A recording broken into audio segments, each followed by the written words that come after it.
Buenos días, nos encontramos acá presentes, ¿no? Acá en la empresa FORCAD. Vamos a entrevistar al representante legal. Somos el grupo de estudiantes de psicología. Venimos a hacer una entrevista. Voy a pasar a mi compañera para que le pueda brindar las preguntas. Buenos días, ¿podría presentarse y contarnos quién es nuestra empresa? Claro que sí, señoritas, muy buenos días, muchas gracias por la visita. Mi nombre es Carlos Buenambal González, soy el representante legal de la institución FORCAD, un fondo regional contra accidentes de tránsito que tiene una cobertura en las 3 provincias de nuestra querida región Lambayeque, ¿no?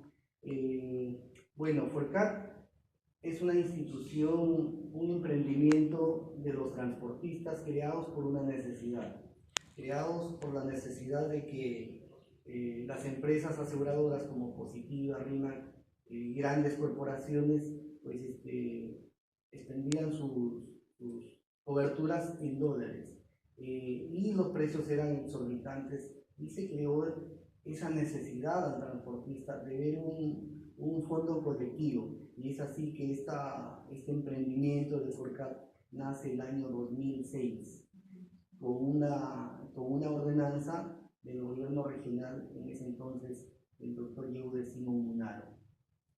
¿Qué fue que le inspiró a iniciar un propio negocio como FORCAD? Reitero, la necesidad la inspiración fue en buscar un seguro más justo que represente, como lo dije, a las necesidades, en este caso, del transportista, ¿no? En la actualidad, nuestro certificado tiene la cobertura en todas las modalidades del servicio público, ya sea mototaxi, taxi, colectivo, camioneta rural, urbano e interurbano, ¿no? Ese es todo lo que es el servicio público.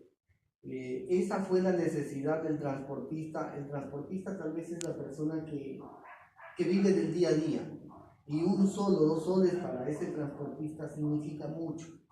Entonces, bajo ese concepto se creó este fondo colectivo, y hoy es una institución con mucha trayectoria, obviamente reconociendo su valía, reconociendo la trayectoria que cada uno de los dirigentes que han pasado en la institución, pues no ha sido fácil. Los principios de FORCAD han sido muy duros, pero gracias a Dios también con trabajo, con perseverancia, se ha ido posesionando. ¿Me podría explicar cómo nació la idea de su emprendimiento? Claro, mira, el año 2006 fue ya la ordenanza, ya la resolución, pero el año 2003 había esa necesidad de creaciones de asociaciones y empresas. ¿Ya?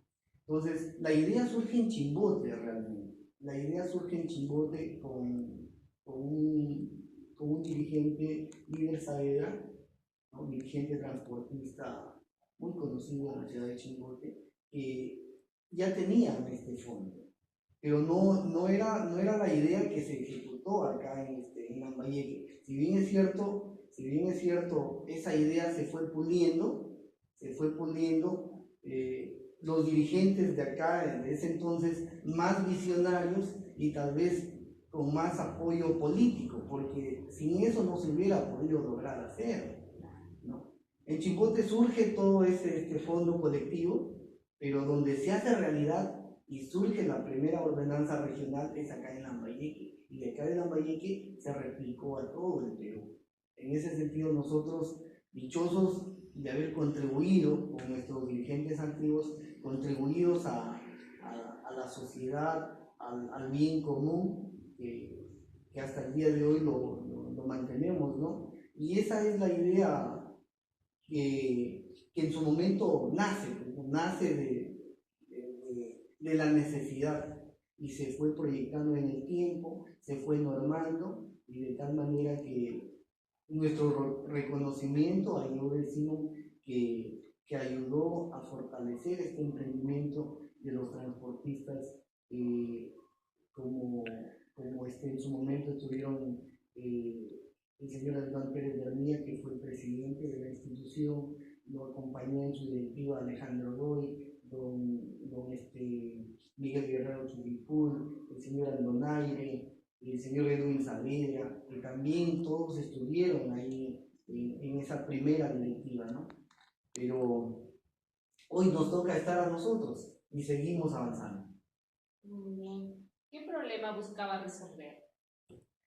La economía, básicamente la economía del transportista. Como lo había mencionado, para el transportista que vive del día a día, un sol, 2 soles es bastante, es muchísimo. Significa, no es que sea muchísimo dinero, sino que significa mucho, ¿no? Porque vivir del día a día, estar esperanzados en hacer 30, 40, 50 soles, si no lo haces 18, 15 soles y 2 soles que te quiten, es mucho. Entonces, básicamente lo que se buscó es regular la economía, que esos 2 soles que salen se queden en el bolsillo del transportista. Y así fue, porque hasta el día de hoy nosotros seguimos siendo un seguro económico, social y con mucha sinceridad, con empatía.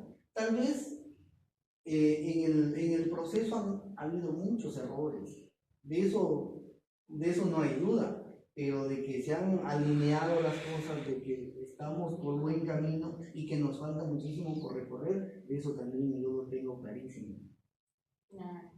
¿Cómo fue el proceso de convertir una idea en una empresa? Mira, nosotros, si bien es cierto, tenemos la condición de asociación, ¿no? De una asociación sin fines de lucro, pero dado el crecimiento económico y el manejo también que tenemos acá, que somos supervisados por el Estado a través de la SBS, tenemos que tener el lineamiento. Si nosotros queremos crecer, tenemos que tener un lineamiento empresarial. Sí o sí, tienes que manejar los conceptos técnicos. Si no, no podríamos tener una sostenibilidad en el tiempo, porque si bien es cierto, siempre me recuerdan, ustedes no son empresa, ustedes son asociación. Sí, pues, pero tenemos esa complejidad, digamos, esa complejidad como se dice del camarón, ¿no? Que cambia de colores. Nosotros tenemos mucha afinidad con la empresa y nuestro trabajo es netamente empresarial. Si bien es cierto, somos asociación porque así hemos nacido, no hemos nacido como empresa, sino hemos nacido como asociación, pero la necesidad nos hace ingresar al mundo empresarial. ¿Por qué? Porque tenemos que rendirle cuentas a la SUNAT, a la SBS, a POSIDE, trabajamos con las entidades del Estado, o sea, el lineamiento es empresarial. Si una persona, por decir que yo ya no esté como representante legal, viene y no aplica esos lineamientos, esto desaparecería. ¿Por qué? Porque no habría un trabajo técnico. Entonces, la necesidad de supervivencia nos hace entrar al mundo empresarial. Y como yo siempre lo he dicho, nuestro trabajo es ejecutivo, empresarial. ¿Por qué? Porque estamos inmersos en ese mundo, ¿no? Y nos ha dado resultados porque gracias a ese trabajo técnico hemos logrado también capitalizarnos. Tal es el caso que tenemos este local que es propio de la institución y humildemente lo hemos logrado en mi gestión, que ha pasado muchísimo tiempo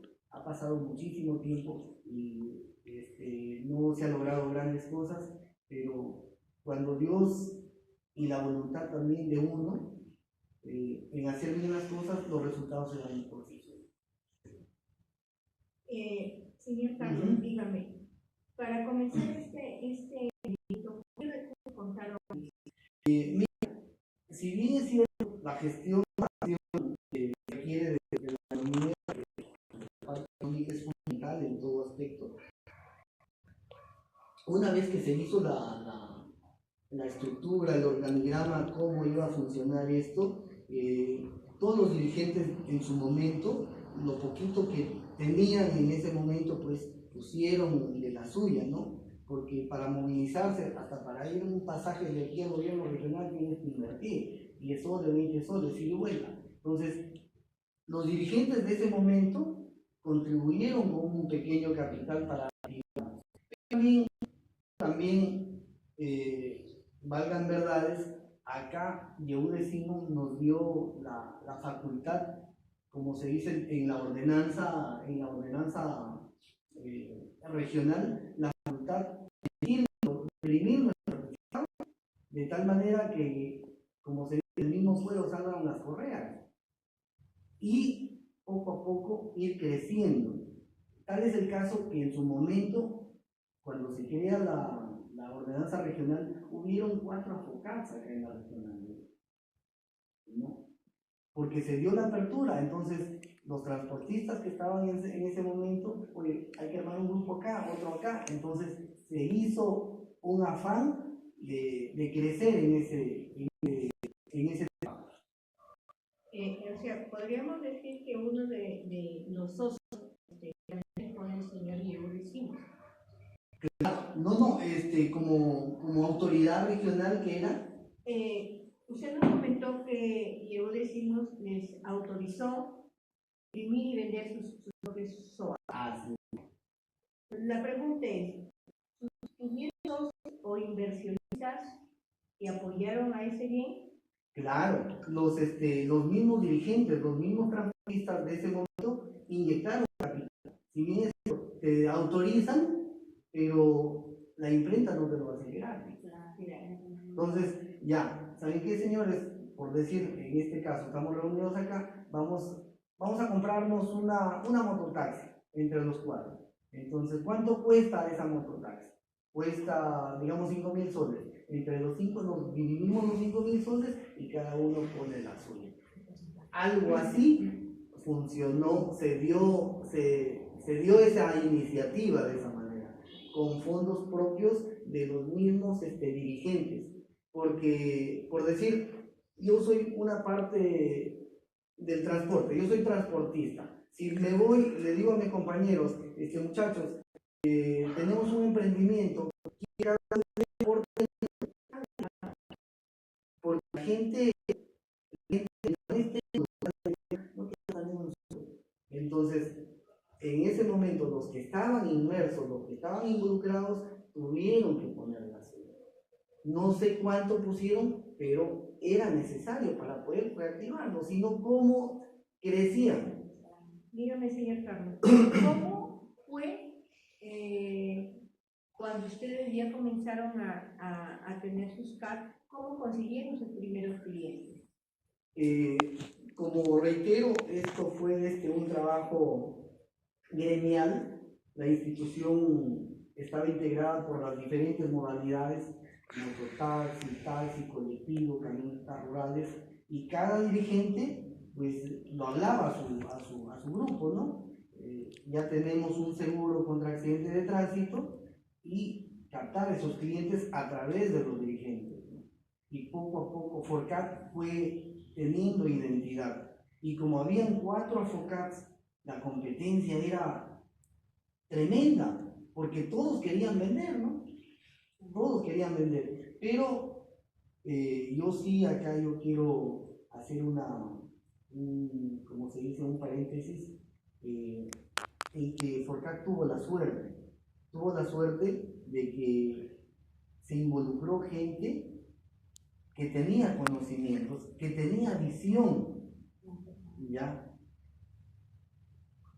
Hubieron errores, sí, yo eso siempre lo voy a manifestar. Hubieron muchas equivocaciones, pero sí hubo esa visión, y eso es lo que prevaleció. ¿Por qué? Porque las 3 AFOCATs más, como que se deslumbraron de lo que en ese momento estaban viviendo. ¿no? Y no cumplieron con el lineamiento que la SBS exigía, los estados financieros, las cuentas, todo eso para que los vayas declarando. Ellos no cumplieron, y al no cumplir, pues te daban un plazo. Si no cumplías en ese plazo de levantar esas observaciones, simplemente te anulaban, te quitaban la resolución y te negaban la venta. Caso contrario de Forcat, que sí cumplió con su fondo, completó el dinero, deposita ese fondo y ya tenía un respaldo ya. Más el trabajo técnico de las personas que se involucraron, hubo una sostenibilidad. Y cuando venían las supervisiones y todo eso, había un buen manejo. Económicamente estaba mal, pero técnicamente se hacía un buen trabajo y eso es lo que las otras AFOCAS no tenían, ese plus. Y así, con altos y bajos, se sobrepuso Forcat. Se hizo una empresa seria. Exacto. Don Carlos, dígame, ¿y me podría decir más claramente cuál es la misión de como empresa? Mira, la misión que tiene Forcat es de cobertura, de seguir viendo en el rubro de lo que es seguros.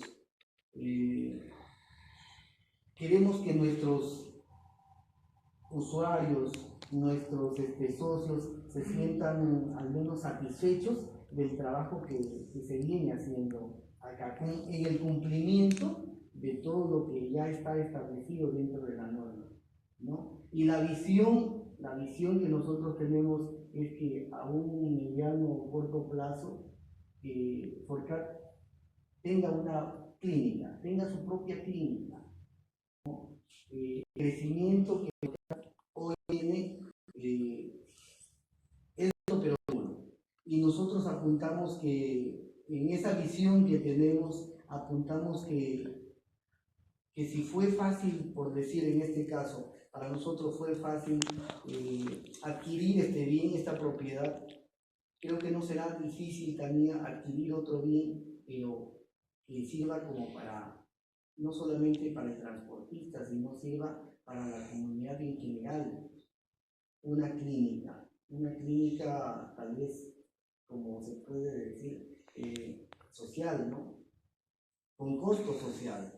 Lo hemos conversado con muchos dirigentes y llegamos a esa conclusión que sí es factible, sí se puede hacer, solamente que tiene que estar la gente idónea, la gente correcta, la gente que te sume y no te reste, la gente que pueda tener ese entendimiento de consensuar sus ideas, no de imponerlas, porque nadie creo que nos gustaría que nos impongan algo, pero si las consensuamos, pero si las alineamos, las afinamos, creo que todos saldríamos ganando. Y no solamente para atender al transportista, sino para atender a toda la colectividad chiclayana, norteamericana, todos los que quieran atenderse a un precio social, ¿no?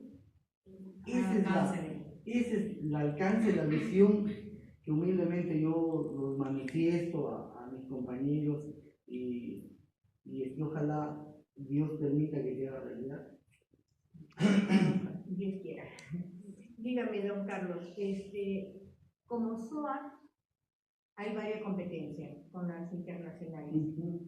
¿Cómo ve usted la competencia entre el SOA regional y el SOA nacional en lo que es ingresos y coberturas? ¿Están por igual o uno es mejor que la otra?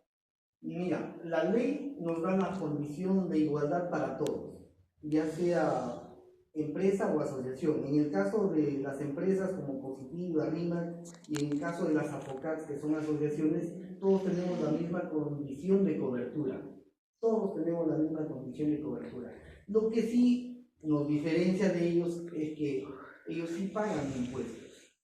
Ellos sí al gobierno le dicen, oye, sabes que yo como empresa anualmente yo te deposito 2 millones, 3 millones y eso es para que tú lo gastes como quieras, ¿no? Entonces yo también tengo el derecho de decirte, si hay una falta, que la ley me lo ampare, que me ampare la ley. Porque yo como empresa, yo te estoy produciendo. Y en el caso de nosotros como asociación, que somos una asociación sin fines de lucro, a nosotros sí nos ponen en la guillotina. Nos dicen y nos exigen que cumplamos. Para nosotros, como AFOCAP, prevalece más la vida que la falta. Y para las aseguradoras que están en Indecopi y que están en procesos hasta en el Poder Judicial, ¿no?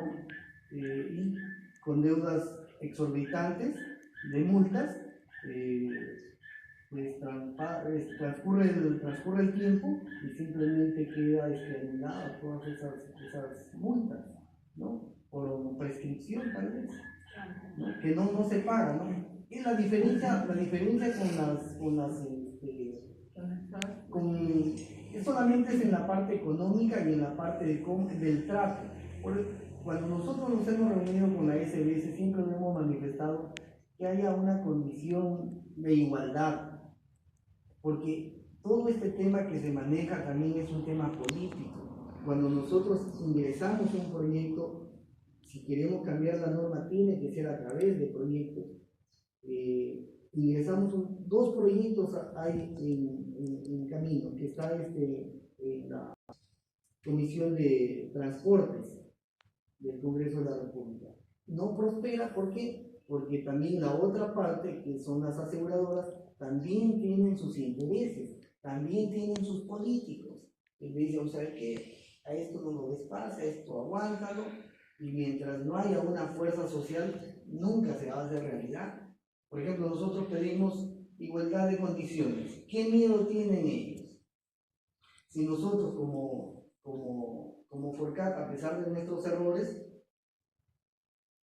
como hemos dicho, lo hemos enmendado nuestros errores y también hoy sí tenemos una atención de calidad. Hoy nadie puede quejarse, nadie puede venir a tocarme la puerta, nadie puede venir y salir en televisión o en radio difamándome, diciéndome que lo hemos abandonado, que no lo hemos coberturado. Nadie puede decir.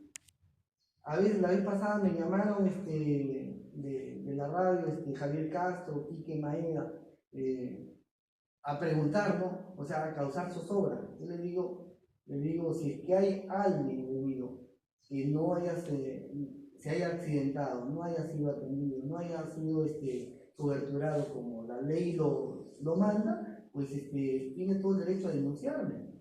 Y si es que tú conoces a alguien, preséntalo, ¿no? Dile abiertamente al público de quién se trata. No solamente se trata de tirar piedras de la otra vereda, hacer daño a la institución y a la persona, le digo. ¿No? Claro, le digo, porque tenemos también, como se dice, atrás de nosotros también hay familia. Y si uno difama, ya está yendo contra el honor de la persona, y eso no es nada bueno. A mis amigos yo les digo, si tú tienes prueba de algo, si tú sabes algo de que no está bien, tienes todo el derecho de hacer un proceso de denuncia. Ya los mecanismos legales están ahí, pero tienes que tener las pruebas. Hilda. Miren, en el crecimiento y obstáculos, ¿qué momento considera usted clave en el crecimiento de su emprendimiento? Mira, el crecimiento de la institución, si bien es cierto, nace con una resolución del año 2016 y viene en un proceso, como se dice, de adaptación, de ir conociendo todos los procesos hasta el año 2014, más o menos, ¿no? 2014, que la institución sufrió mucho, tal vez por falta de conocimiento, por falta de criterio, de muchas cosas sufrió, pero del 2016 para adelante, como se dice, surgió como la ave fénix de las cenizas, ¿no?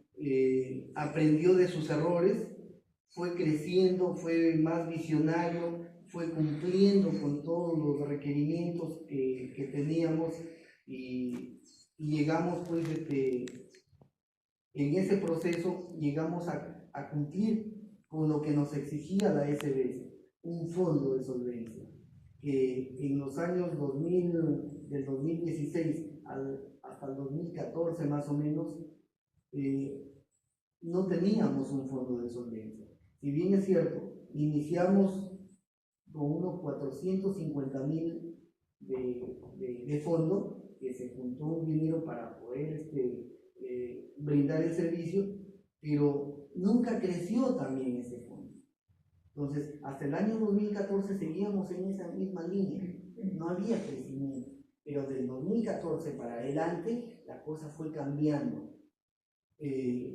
Como se dice, aprendiendo de nuestros errores, tal es el caso que hoy en día tenemos un fondo garantizado de 2.800.000 que está en las cuentas de COFIDE, y tenemos este hermoso local también que lo compramos en su momento, 1.800.000 nos costó esta propiedad.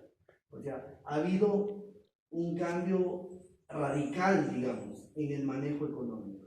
¿Por qué? Porque tenemos en el fondo 2.800.000 y tenemos una propiedad de 1.800.000. Eso significa una sumatoria más o menos de cerca de 5 millones de soles, ¿no? Y muy aparte, hoy en día también tenemos nuestro excedente, que más o menos llega a 1,5 millones de soles, que garantiza, como te digo, la permanencia de la institución. Y quien venga pues, después de nosotros, porque estos cargos son eternos, son por periodos, quizás al otro periodo la gente me dice, Guanamá, ya no quiero que estés ahí, ya no te voy a dar mi apoyo, ¿no? Están en todo su derecho de hacerlo, porque desde aquí nosotros hacemos política, ¿no? Nuestro cargo es político, básicamente, porque tenemos que concentrarnos las ideas con las asambleas grandes, la convocatoria de los...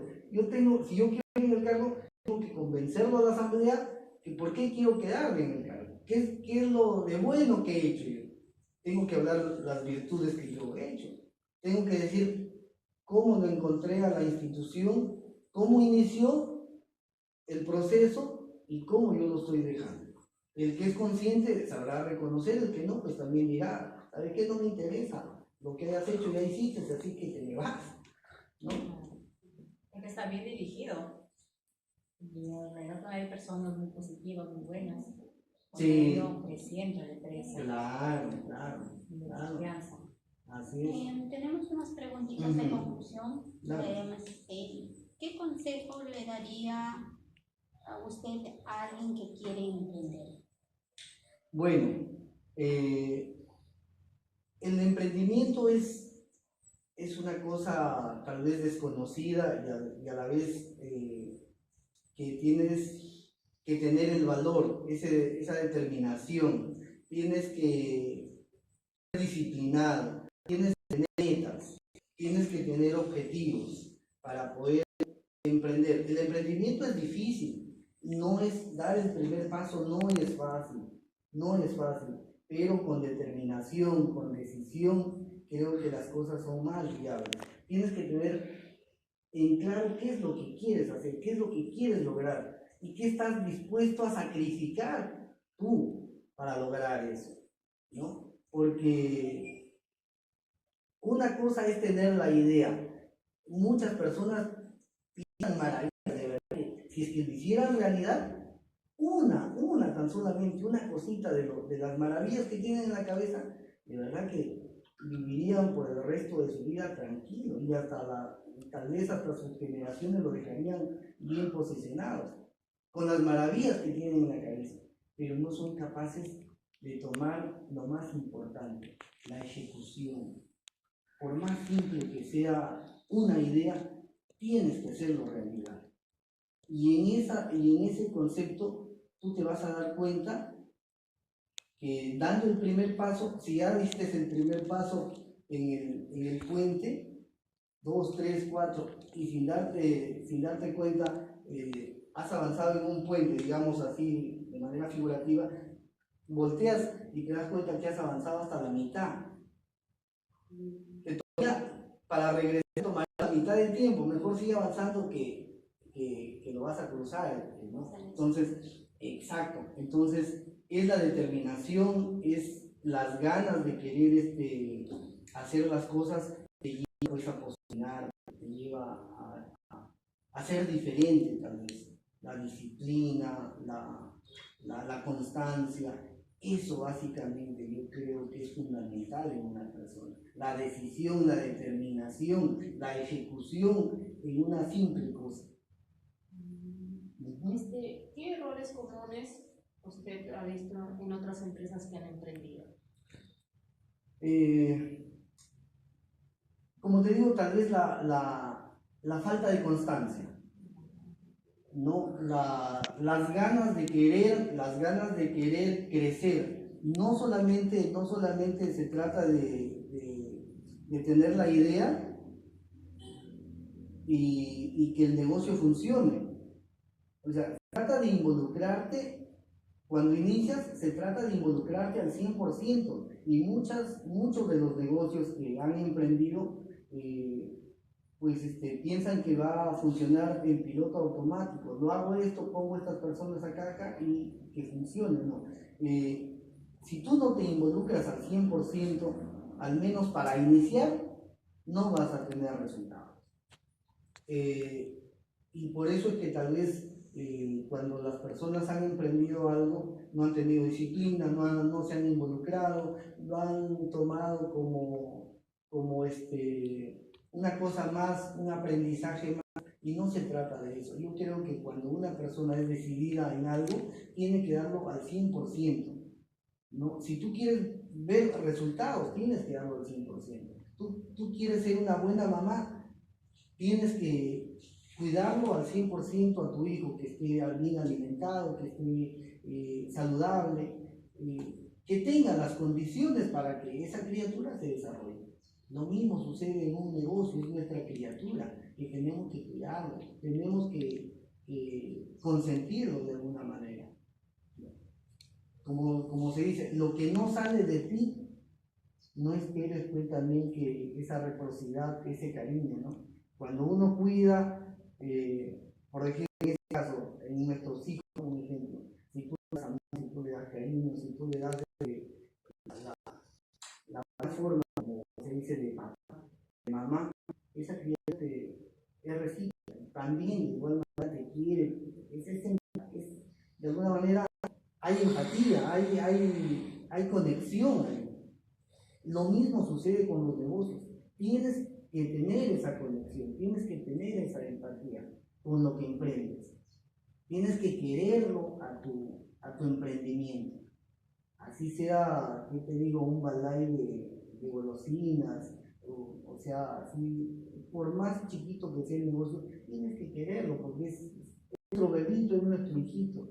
Y eso, pues, con el tiempo se hace un monstruo si lo enfocamos bien, ¿no? Bueno, don Carlos, le agradecemos mucho por esta atención prestada y por resolvernos algunas preguntas que estábamos todavía en duda, cómo ustedes han hecho este emprendimiento. Y lo último, ¿ustedes cómo se enfocan hacia la comunidad? ¿Qué es lo bueno que nos dejan en la comunidad? Mira, nuestro enfoque, como les decía, no es solamente el transporte, sino es social. En un accidente de tránsito no solamente participa el conductor, sino también los ciudadanos, chiclayanos, lambayecanos. Todos los que participan en un accidente de tránsito están coberturados. Y por lo tanto el mensaje es que cuidemos esta institución que brinda un servicio de bien común. Tal vez no todos tenemos la misma visión, no todos tenemos el mismo objetivo, pero sí claramente, como yo los manifiesto y lo digo a mis compañeros, que debemos cuidar estos fondos que se proyecta a la comunidad, no solamente para, como les digo, no solamente para el transportista, sino para todos los que de alguna manera sufren un accidente de tránsito. Y también de alguna manera nosotros contribuimos, hacemos labor social, llevamos apoyos a quienes nos solicitan, no solo a los deportistas, sino también nosotros tenemos un manejo económico que está separado, el 80% y el 20%. El 80% de los recursos es orientado básicamente a las coberturas de accidentes de tránsito y el 20% para poder dietas en el caso de nosotros y para pagar todos los servicios, todo el mantenimiento de la institución, ¿no? Y en ese orden también hacemos proyecciones sociales en el tema de, por decir, Navidad, 28 de julio, nuestros aniversarios que hacemos, los invitamos a la colectividad, a los, en este caso a las autoridades, a los demás compañeros dirigentes, transportistas. Nos gustaría compartir con todos, pero es imposible a veces, ¿no? Entonces, quizás a las personas más representativas, a las que están ahí en el día a día con nosotros, tal vez hacemos pequeños acontecimientos pues, en un compartir, ¿no? Bueno, don Carlos, muchísimas gracias por este tiempo dedicado hacia nuestra entrevista y será hasta la próxima que nos vuelva a tener. No, de verdad que muchísimas gracias a ustedes, gracias por tenernos como un buen referente, humildemente avanzando ahí en el día a día. Tal vez hay muchísimo por hacer, pero lo que hagamos dentro de nuestras posibilidades lo hacemos con mucho cariño, de verdad, lo hacemos con mucho cariño. Yo siempre soy una persona, a pesar de los problemas que pueda tener, siempre me muestro positivo, siempre me muestro, ¿qué te digo? Dando el buen lado, como se dice, de la moneda, una buena cara, ¿no? Al mal tiempo, buena cara, dicen, ¿verdad? A veces nos maltratan mucho ya, pero ¿qué vamos a hacer? Pero tienen que seguir la buena cara. Muchísimas gracias. Gracias, de verdad, gracias.